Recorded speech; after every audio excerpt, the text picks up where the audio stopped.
Smile, breathe, listen is what we're teaching folks today. A lot of science behind it. It's actually more science than you might think. And there's some really good stories behind it. So we try to tell the stories and show the science so that people kind of can see how it works in the real world, and at the same time understand that this isn't stuff we just made up. There's some actual science behind it. So that's the proposition today: is how do you not be a threat to people? Right? How do you then survive the culture that you've invaded? Because basically when you go in, you're invading a new culture, and the culture is kind of sizing you up and saying, I'm not sure we like this guy. I don't know how we feel about him yet. And those three things are smiling, breathing, and listening. Pretty simple things you do every day, right? Right? Hoo-ah. Give me a hoo-ah. Hoo-ah. All right. Don't try to put points on the scoreboard right away. A lot of times when new people come into work, this is true of new CEOs. I mean, I work with lots of CEOs, and when a new CEO comes in, it's the same problem. His board of directors says to him, get in there and break some china, make things happen, stir things up. And what ends up happening is if you actually do that without getting accepted by the group first, you get organ rejection, basically. So I tell people to kind of go slow. Don't try to show off. Try to become part of the group. Try to understand the culture.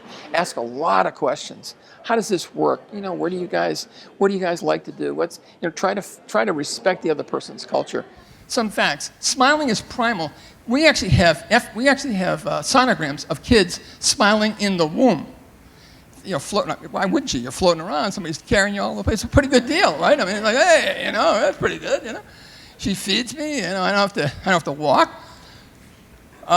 Kids smile 400 times a day. Take a guess how many times adults smile. Huh? 8? Close.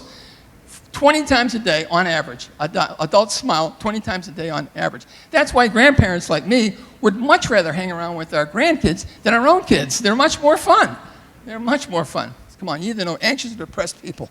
I mean, they're all over the place, right? And especially in a high-tension world. The quickest way I know, you don't even need medication, it's better than medication, is to start meditating.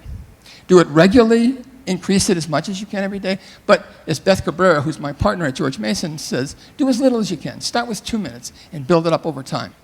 Good listening is not just waiting for your turn to talk.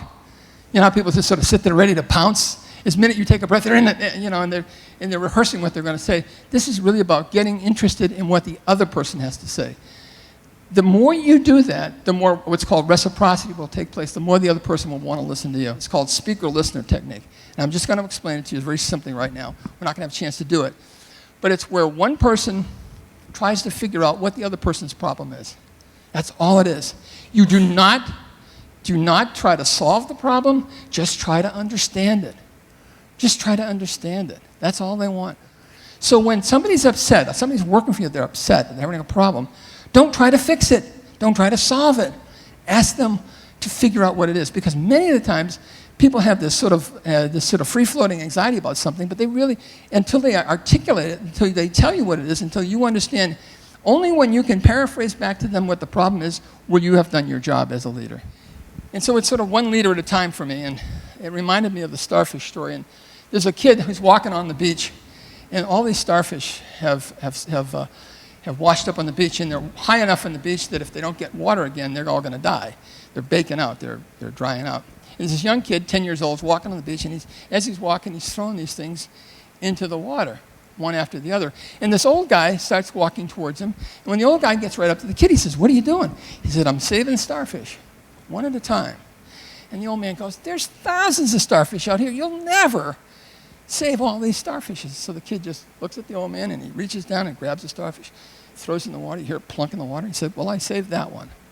That's kind of my mission. And I hope it's yours. Thank you all for putting up with me this afternoon. I really appreciate it.